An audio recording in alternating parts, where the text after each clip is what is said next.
In October 2021, about 1,000 police officers attended a private police training conference in Atlantic City. About 240 of the officers were from New Jersey. We investigated this 6-day conference hosted by a private company called State Comptroller.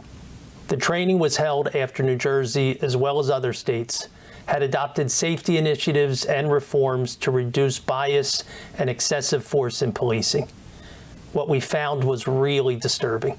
Instructors taught unconstitutional policing practices, teaching officers to stop motorists without a lawful basis and to illegally prolong traffic stops. They denigrated women and racial and ethnic minorities. They promoted a warrior mentality and glorified violence. They belittled internal affairs. They dehumanized civilians. They made jokes about their genitalia and harassed members of the audience. And this training was paid for with public funds. Taxpayers paid for a training that normalized discriminatory and harassing behavior by public servants who were supposed to be held to very high standards. These kinds of attitudes and behaviors inevitably lead to violations of constitutional rights, to discrimination, and to lawsuits. And you, the taxpayers of New Jersey, pick up the tab. How did this happen? It happened because private post-academy police training in New Jersey is a free-for-all. There is virtually no oversight or regulation.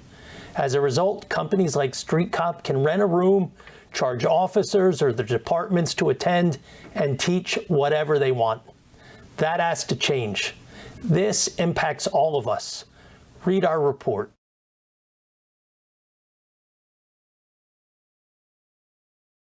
I don't want heroes exit. I don't want to fucking die at like 91 with hookers and cocaine around me, you know? Like, why wouldn't that be your goal and objective? Like I'm on vacation in Colombia, money, and these girls like are not as wealthy and they need to do things to make money.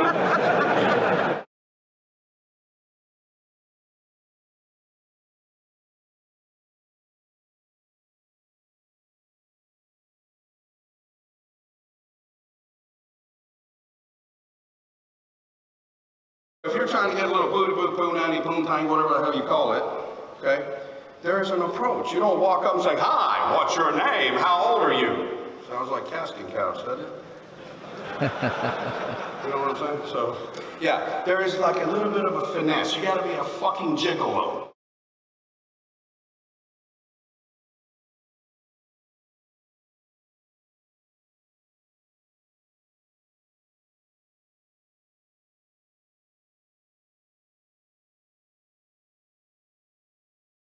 All right, so normally in my class, we open up that beer tap and I just start spraying people with information. But today, you guys are just gonna get the tip. I would be remiss if I didn't remind you or let you know that I have a 3-inch dick. I'm not the one with a 1-inch dick. There's actually people who drive around and will input into this website, hey, I just saw a fucking LV Series Pennsylvania. You know, Murder or something like that? Ray, you got drugs in the car? I would never do anything like that. Yeah, okay. I watched this car come off the highway, and I fucked the shit out of the female driver. She doesn't want to fuck me back, though. It's gonna be the sneaky peek, and you all know the sneaky peek. Every guy in the room right now is like, what are you talking about? It's like when you're there, and somebody walks by you, and you're like, don't look. Like, just don't look. Okay, oh, you know what? Hold on. Hey, what's up, buddy? Fake phone call. Okay, I looked. Understanding pain, both physically and physiologically, it's important. When we understand what it does and what purpose it serves, it's just another thing that we can harness and that we can leverage as a weapon. I like it. You know, like, not like, hey, will you whip me later? But maybe. You know, like, maybe.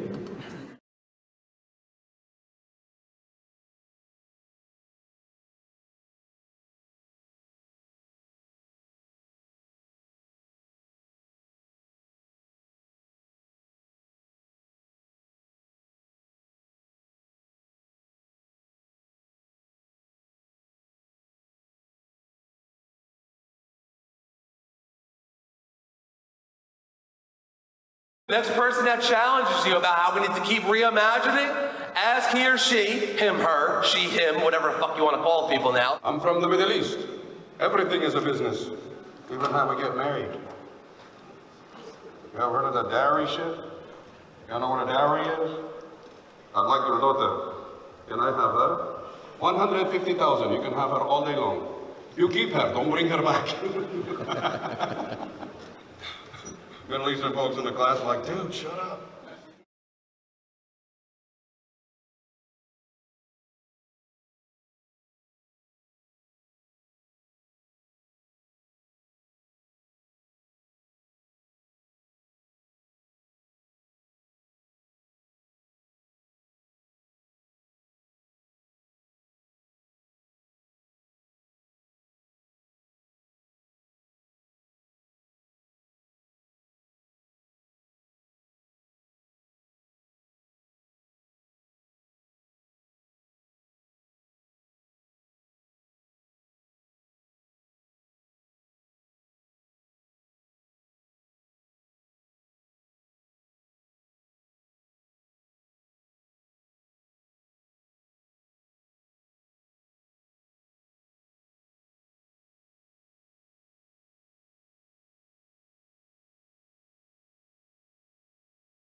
I love what the fuck I do for a living.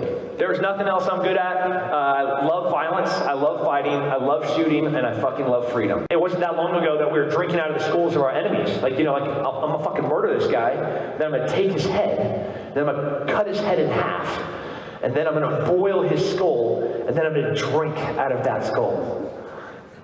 Fucking rad, right?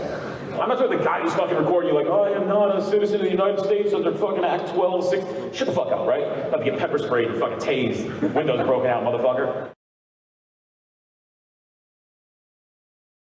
We don't like treating turds, right? You're like, fuck them. The ambulance can take care of them, right?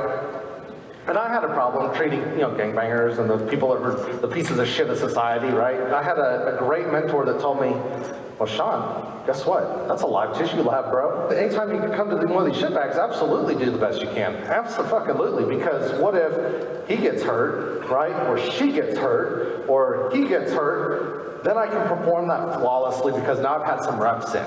Everybody get that? Everybody with me on that?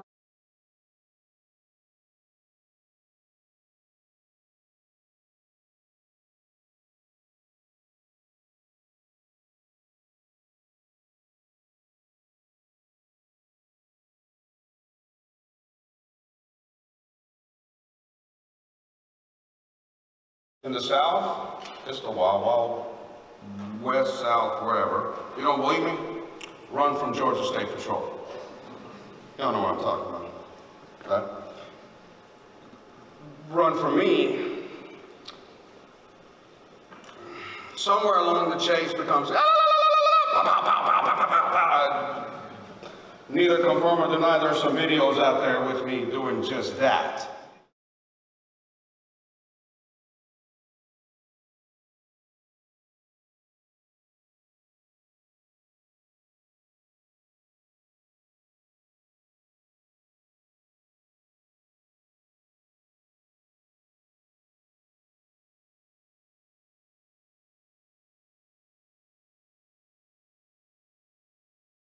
This guy pulls into a gas station, pops his hood up, gets out of his car. But yeah, in Jersey, we don't pump our own gas. They do it. Other people do it. So kind of like right from the beginning, I was a little concerned about it.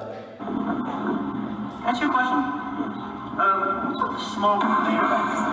Little small rubber band. See that rubber band? Yeah. What's with the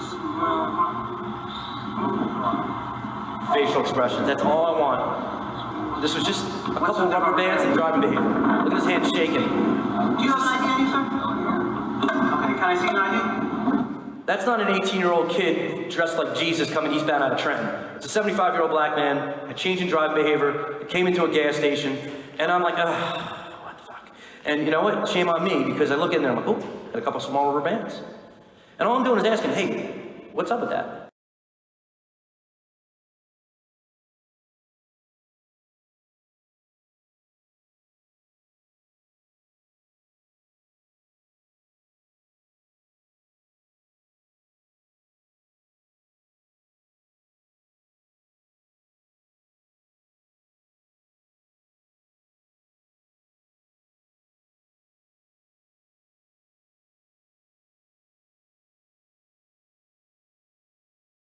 Have a day where you go out and go, people pull over 20 people in a row for the sole purpose of asking them a series of questions. And make up your own questions. Something as simple as, hey, how you doing?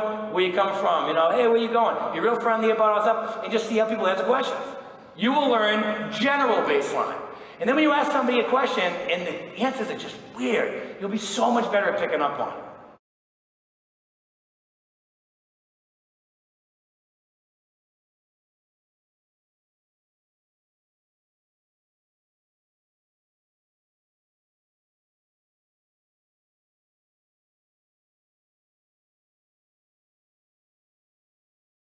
In Indiana, speed limit for trucks is 65, cars is 70. There's no fucking way that any car should ever be behind a semi if they have the ability to pass it. So when you do that, if you're coming through Indiana, I'm gonna fucking stop your ass. Like, he has the whole left lane to pass this fucking semi, but he's gonna sit right behind it. It makes zero sense. It's not logical.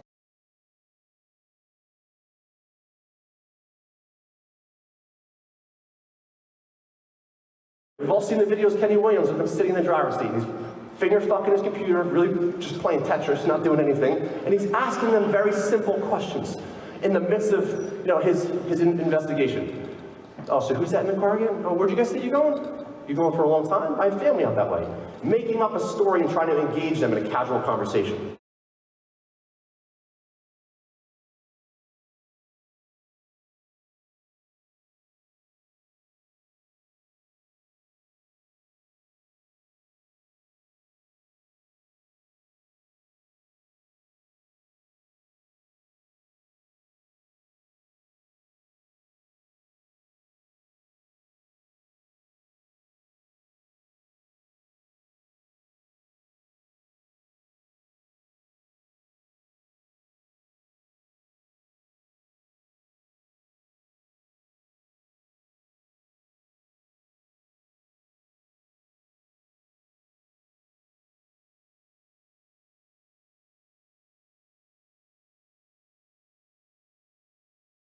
We get kicked in the dick one too many times, when we get in trouble by IA, when we lose our motivation and inspiration. I harped a lot on all the negativity. How many times I got kicked in the dick because they didn't want me to go out there and hit a trap, and they didn't want to hit money, they didn't want to hit me kilo. I hit 15 kilos, I hit 300,000. I'm still getting yelled at. I'm still getting yelled at.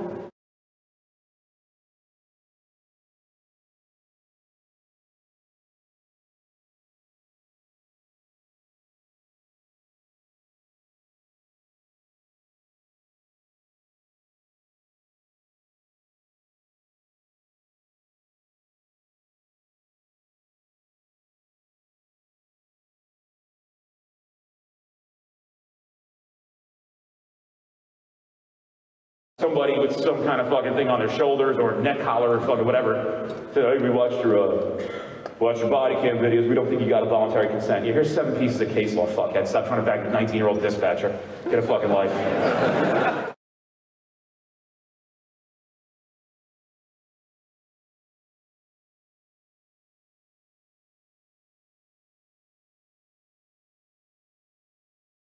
But we show up, especially when we're new, hammering out fucking tickets like they're going out of stock. I don't care, bro, speed, I'm saving your life. Shut the fuck up. Saving your life. We don't like to write, this is the fucking fun shit, like you see that shit on like Facebook. We don't like to write tickets, but we do because we care about your loved one. Here's a crash car. Yeah, and then every fucking friend of yours who you work with does 106 and a 50, and you stop and go, on a job. Yeah, have a good one, right?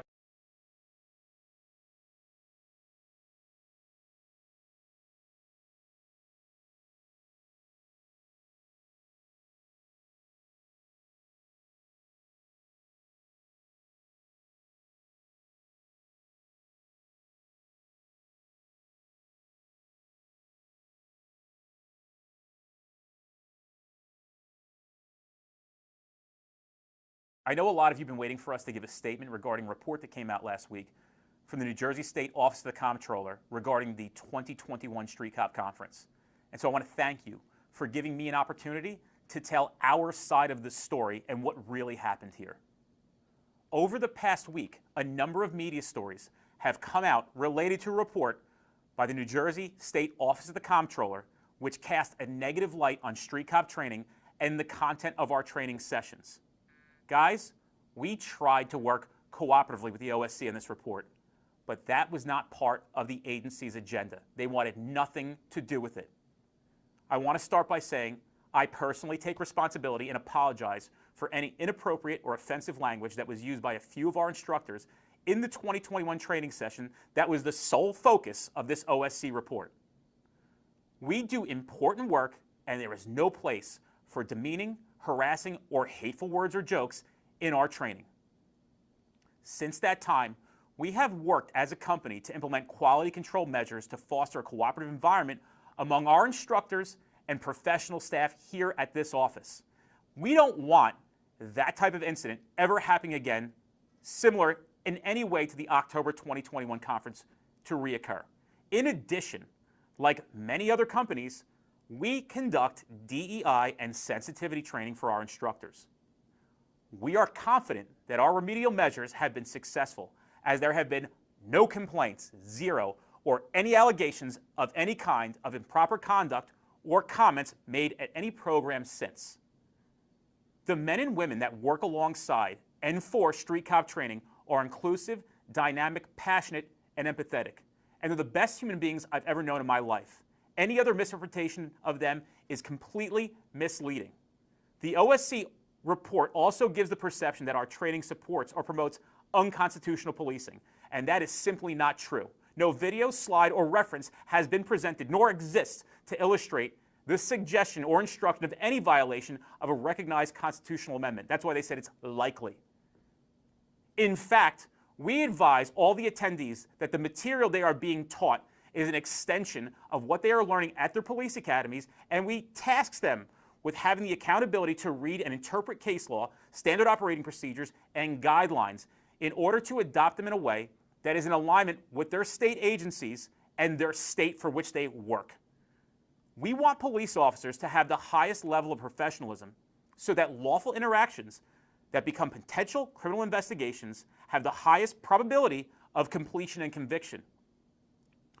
I also want to say I'm so thankful and heartened by the support of all the law enforcement agencies and police officers across this country who have told us and reminded us of the importance of our training and bettering them and their capabilities to improve policing and crime reduction. That has been our goal for the past decade and will continue to be our goal going forward.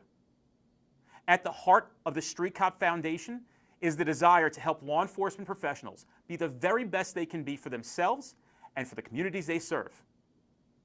That will be our goal as we review, reflect on the past, navigate the present, and enhance our plan for the future. The truth of the matter is, almost 1,000 police officers know exactly what happened during the 2021 conference, and not one ever complained that there was anything short of great training. That's all we heard that week. As a matter of fact, many police officers were thankful that they were able to attend and receive training on understanding and abiding by the United States Constitution, how to stop human trafficking, rescuing kidnapped children, and generally overall saving lives, just to name a few. But strategically, none of that was mentioned in the OSC report. I want all of you to know that there are two sides to any story, and there is certainly one here. Lastly, I want to express that while we were painted as the bad guys, we are in fact the good guys, creating better, more well-trained police officers for a country that expects the best from their men and women in blue. And everybody in this profession knows that. The last thing I want to say is I can't thank all of you enough for the messages and the phone calls we've received, reminding us of how important the work is that we do and what we've done for you in the profession. You all have a very difficult job out there, but this country appreciates their men and women in blue. And so for that, I thank you on behalf of everybody, my family, my friends, for going out and doing a job that in modern times sometimes seems very difficult or impossible. But just know that we appreciate you. Thank you.